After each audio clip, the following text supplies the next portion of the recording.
Voulant attirer l'attention de son fils, une mère âgée l'appelle souvent en prétendant être malade. Le fils finit par s'en apercevoir et cesse de se laisser embobiner, jusqu'au jour où elle l'appelle en pleurant et prétend qu'elle est enfermée dans un donjon. Ment-elle encore ? Tu as cessé de rendre visite à ta vieille mère, a dit Madame O'Neill à son fils au téléphone. Est-ce parce que tu es fatigué d'écouter mes histoires ? Non, maman, a répondu Adam. Tu sais que je n'aille pas le temps. Je passe la majeure partie de ma journée au travail, puis je dois aider ma femme à s'occuper de notre bébé à la maison. S'il te plaît, prends du temps pour ta mère, Adam, s'est écriée Madame O'Neill. Je me sens si seule ici. À 74 ans, Madame O'Neill a perdu son mari, et vivre sans lui était une nouvelle expérience pour elle. De plus, peu après la mort de son mari, Adam a épousé une femme qu'il fréquentait depuis des mois, mais Madame O'Neill n'était pas satisfaite de sa décision. Elle ne voulait pas que son fils, avec qui elle a vécu toute sa vie, déménage. Elle ne le voulait pas il y a quelques années, lorsqu'il avait 18 ans, et elle ne le voulait pas aujourd'hui, alors qu'il avait 51 ans. Toute sa vie, Madame O'Neill a été une mère surprotectrice. Elle suivait constamment les déplacements de son fils, exigeait de tout savoir sur sa vie sociale et ne l'a jamais autorisé à sortir avec des filles lorsqu'il était à l'université. Parce qu'elle ne pouvait pas le laisser partir, Adam a donc épousé sa femme et a eu son premier enfant à 51 ans. Après la naissance de l'enfant d'Adam, Madame O'Neill s'est sentie très seule parce qu'il avait cessé de lui rendre visite.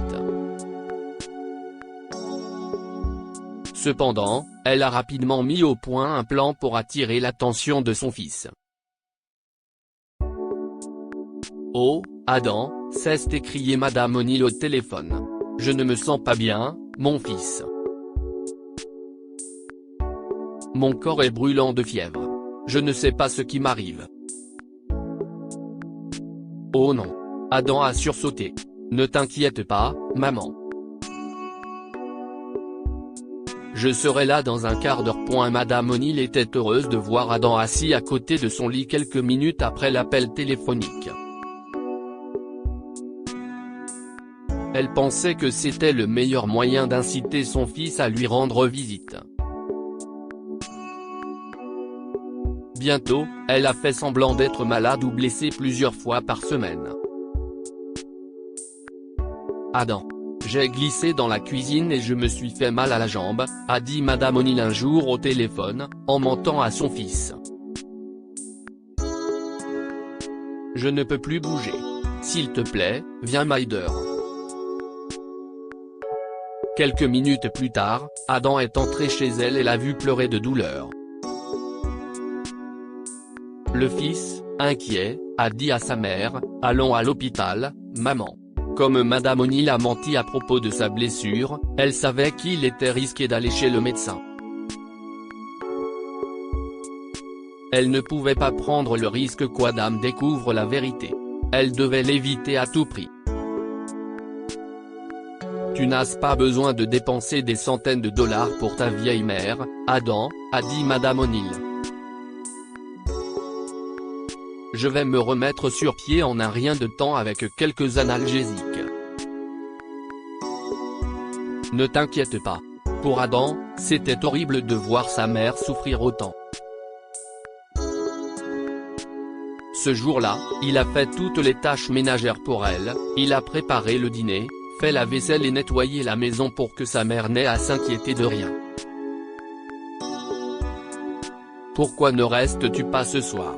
A demandé Madame O'Neill à son fils d'une voix tremblante. Je ne veux pas passer la nuit seul. Bien sûr, maman, a dit Adam. Je vais rester avec toi. Le lendemain, Adam a pris le petit déjeuner avec sa mère comme il le faisait avant de déménager. J'aimerais que tu puisses rester ici avec moi pour toujours, a dit la femme âgée avec nostalgie et en soupirant. Après avoir passé quelques heures de plus avec sa mère, Adam a quitté la maison. Je viendrai te voir bientôt, d'accord ? A-t-il dit gentiment en lui tapotant les joues avant de partir. Sur le chemin du retour, il s'est rendu compte qu'il avait oublié son téléphone chez sa mère. Il a fait demi-tour et s'est dirigé vers la maison de sa mère, sans se douter qu'il allait bientôt assister à quelque chose qui le laisserait sous le choc. Alors qu'il passait la porte et se dirigeait vers la table à manger pour prendre son téléphone, il a aperçu sa mère qui courait vers sa chambre. « Attends, qu'est-ce ce qu'elle fait, comment peut-elle courir ? Comment est-ce possible ?» s'est-il demandé. Était-elle en train de faire semblant ? Pendant tout ce temps ? En quelques secondes, Adam s'est rendu compte que sa mère lui mentait depuis quelques semaines. Il s'est souvenu de tous les appels soudains, des accidents bizarres et de la réticence à aller chez le médecin. Tout cela n'était que mensonge. Et cela a rendu Adam furieux. Il a pris son téléphone, a gardé son sang-froid et est parti sans un mot. « Adam, je me sens très mal en ce moment.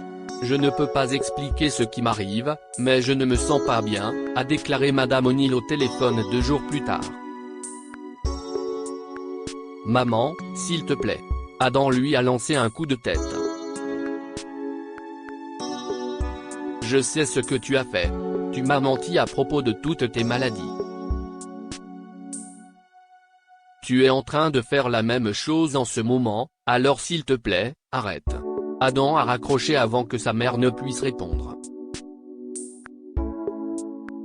Il n'allait plus se laisser faire. Quelques minutes plus tard, Adam a reçu un appel d'un hôpital voisin. « Oui, » a répondu Adam. « Je suis le docteur Collins du service des urgences de l'hôpital de la ville et je viens d'examiner votre mère », a dit la femme. Je voulais vous informer qu'elle a appelé une ambulance chez elle plus tôt aujourd'hui, prétendant qu'elle était malade. Cependant, elle allait parfaitement bien lorsque je l'ai examinée. Quoi ? Adam est choqué. Incroyable. Je suis vraiment désolé pour ce qui s'est passé. Je voulais juste informer un membre de la famille de son comportement étrange, a dit le médecin. Elle pourrait avoir des ennuis si cela continue, vous savez. Mentir aux ambulanciers et aux hôpitaux n'est pas bien. Plus tard dans la journée, Adam a rendu visite à sa mère. « Maman, tu ne peux pas continuer à faire semblant d'être malade, » lui a dit Adam. « Je ne faisais pas semblant, mon fils, » a répondu Madame O'Neill. « Je t'ai dit que je ne me sentais pas bien. Maman, je sais que tu as appelé une ambulance sans raison, » a dit Adam en la regardant dans les yeux. Si est injuste pour les gens qui ont besoin d'une ambulance pour voir un médecin. S'il te plaît, ne recommence pas. La dame âgée a baissé le regard et a acquiescé. Je ne voulais pas te faire de mal, Adam, a-t-elle dit. Je suis désolé. Tu pourrais avoir des ennuis si tu appelles une ambulance sans raison valable. Ne recommence pas, d'accord ? Adam a prévenu sa mère. Je viendrai te voir bientôt, mais ne me mens pas, s'il te plaît. Je ne viendrai plus ici si tu fais ça. Quelques jours plus tard. Adam, aide-moi s'il te plaît. Madame O'Neill a appelé à nouveau son fils. Je pense que quelqu'un m'espionne. S'il te plaît, rentre à la maison et sauve-moi. Pas encore, maman. S'il te plaît, a hurlé Adam au téléphone. Je t'ai dit de ne plus me mentir. Pourquoi continues-tu à faire ça? Je ne mens pas, Adam, s'est écriée la femme âgée. Agacé par sa mère, Adam a raccroché et ne répondait plus à ses appels. Il l'a ignoré et a continué à travailler au bureau jusqu'à ce qu'il voie son nom sur l'écran de son téléphone 1 heure plus tard. Pourquoi m'appelle-t-elle encore maintenant? S'est-il demandé en tenant son téléphone. Oui, maman, a répondu Adam à l'appel et a entendu des bruits inhabituels. Addedam. La voix de Madame O'Neill a craqué en raison d'un mauvais réseau. Maman, où es-tu? Adam était inquiet. Tu m'entends? Je suis dans un donjon. Avec Dirty Bill. Adam a entendu sa mère crier. Où? Dans un donjon? Qui est ce Bill? A demandé Adam avec hésitation à sa mère avant que l'appel ne soit coupé. Il l'a appelé à nouveau plusieurs fois, mais ne parvenait pas à la joindre. Un donjon? Comme dans un château? Il était facile d'y voir un mensonge, mais le fils connaissait trop bien sa mère et quelque chose ne tournait pas rond cette fois-ci. Je devrais appeler la police, s'est dit Adam avant de contacter un officier. Le fils, inquiet, a raconté à la police tout ce qui s'est passé et lui a demandé de l'aider à la retrouver. Rapidement, la police a su où se trouvait Madame O'Neill grâce à son téléphone. Ils ont dit à Adam que sa mère se trouvait à un endroit très éloigné de sa maison. Comment a-t-elle pu s'éloigner autant de sa maison? Si est bizarre, s'est dit Adam. La police l'a accompagné jusqu'à l'endroit où le téléphone de Madame O'Neill a été localisé pour la dernière fois. Bientôt, Adam s'est retrouvé devant une maison abandonnée. Ses yeux se remplissaient de larmes. La culpabilité l'a envahi lorsqu'il a réalisé que sa négligence a mis sa mère en danger. Elle était coincée dans une propriété abandonnée à cause de lui. Avec les policiers, Adam est entré dans la maison, mais il ne trouvait personne à l'intérieur. Adam a alors suggéré de vérifier la cave, car sa mère lui a dit qu'elle se trouvait dans un donjon. En entrant dans la cave de la maison abandonnée, Adam a aperçu sa mère allongée sur un matelas au sol. Oh, mon Dieu, s'est exclamé Adam. Est alors qu'un homme plus âgé, portant des vêtements sales, est sorti de l'obscurité. En regardant son visage, Adam pouvait dire qu'il n'était pas le genre d'homme qu'on voudrait voir près de sa mère. Le visage de l'homme était couvert de saleté et on aurait dit qu'il ne s'était pas brossé les cheveux depuis des lustres. Les mains en l'air, a hurlé un officier. Qu'avez-vous fait à cette dame? Ne m'arrêtez pas, s'il vous plaît, a supplié l'homme âgé. Je ne lui ai pas fait de mal. Elle dort seulement. Je vous le promets. À ce moment-là, Madame O'Neill s'est réveillée brusquement, secouée par le vacarme. Adam, s'est-elle exclamé en voyant son fils. Tu es là. Qu'est-ce ce qui s'est passé, maman? Adam s'est agenouillé sur le matelas et a serré sa mère dans ses bras. Comment as-tu atterri ici? Est-ce que cet homme t'a kidnappé? Non, Adam, la dame âgée a secoué la tête. Tu te souviens quand je t'ai appelé plus tôt dans la journée? J'avais l'impression que quelqu'un m'espionnait, alors j'ai pris un taxi pour aller chez toi. Mais le chauffeur m'a déposé ailleurs au lieu de m'emmener chez toi. Il s'est avéré que Madame O'Neill ne se souvenait plus du nom de la rue de son fils. Sans le savoir, elle a demandé au chauffeur de taxi de l'emmener dans une autre rue portant un nom similaire. J'ai cherché ta maison partout, mais je ne l'ai pas trouvée, a-t-elle dit à Adam. Je marchais vers l'autre rue quand je suis tombé sur des rails. J'ai voulu traverser les rails pour atteindre l'autre côté, mais j'ai glissé. Je l'ai trouvé là, a ajouté l'étranger. Je l'ai amené ici parce que c'est là que je vis. Je m'appelle Dirty Bill et je vis dans cette cave depuis des années. Je travaillais dans un hôpital avant que les plans cruels du destin ne m'obligent à quitter mon travail et à vivre ici. C'est lui qui t'a amené ici ? A demandé Adam à sa mère. Est-ce qu'il dit la vérité ?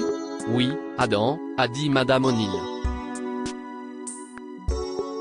C'est un homme gentil. J'ai eu peur quand il m'a amené ici, parce que ça avait l'air d'être un vrai donjon. Mais Bill m'a fait du thé chaud et m'a bandé le pied. Une fois qu'Adam s'est assuré que sa mère était en sécurité et que le sans-abri ne lui avait pas fait de mal, il a remercié les policiers pour leur aide et leur a demandé de partir. Bill lui a alors parlé de Madame O'Neill. J'ai observé votre mère et je pense qu'elle est peut-être atteinte de démence. Merci pour vos conseils, Bill, a dit Adam. Vous semblez être une personne perspicace. Comment avez-vous fini dans la rue, si vous me permettez de vous poser la question? Oh, c'est une longue histoire. L'homme a pris une grande inspiration. Ma belle-fille m'a mis à la porte après la mort de ma femme. Elle a pris tout mon argent et m'a laissé mendier dans les rues. Personne ne voulait engager ce vieil homme pour quoi que ce soit. Je ne leur en veux pas. Je suis devenu un homme insupportable après la mort de Malisa. Oh, je suis désolé que vous ayez eu à subir cela, a dit Adam. Adam a remercié Bill d'avoir aidé sa mère et lui a promis de rester en contact. Je viendrai vous voir bientôt, a-t-il promis aux sans-abri avant de quitter la propriété abandonnée. Le lendemain, Adam a emmené sa mère chez le médecin et a appris que Bill avait raison. Madame O'Neill était atteinte de démence, ce qui expliquait sa panique constante à propos de sa santé et pourquoi elle avait l'impression que quelqu'un l'espionnait. C'est bon, maman. Je suis là maintenant, a dit Adam en la serrant dans ses bras comme s'il la protégeait de la maladie. Il faut que je sois plus patient avec maman, s'est dit Adam en revenant de l'hôpital. Il a réfléchi aux moyens de rendre les choses plus faciles pour sa mère. Quelques points sur la liste, il a eu une idée. J'ai un travail pour vous, si ça vous intéresse, a dit Adam à Bill ce soir-là. Que diriez-vous d'être l'aide-soignant de ma mère? Lorsque le sans-abri a appris le plan d'Adam, il n'a pas pu résister à l'offre d'emploi. Cela lui a permis de gagner de l'argent et d'avoir un toit au-dessus de sa tête tout en vivant avec Madame O'Neill. Pendant ce temps, Adam se sentait en paix en sachant que sa mère n'était pas seule et qu'elle était en sécurité entre les mains expérimentées de Bill. Adam rendait visite à sa mère 2 fois par semaine, une fois avec sa femme et son enfant, et une fois seul, parce qu'il savait que tout ce que sa mère voulait, c'était passer du temps avec son fils bien-aimé. Que pouvons-nous apprendre de cette histoire? Ne voulez pas à vos parents qui vous protègent trop. Adam n'a jamais compris pourquoi sa mère était si protectrice. Il se sentait contrarié par le fait qu'elle contrôlait sa vie. Soyez patient avec vos vieux parents. Au fur et à mesure que Madame O'Neill vieillissait, Adam n'aimait pas qu'elle devienne si collante. Il ne comprenait pas pourquoi elle se sentait seule et voulait passer plus de temps avec lui. Partagez cette histoire avec vos amis et votre famille. Elle pourrait les inspirer et égayer leur journée.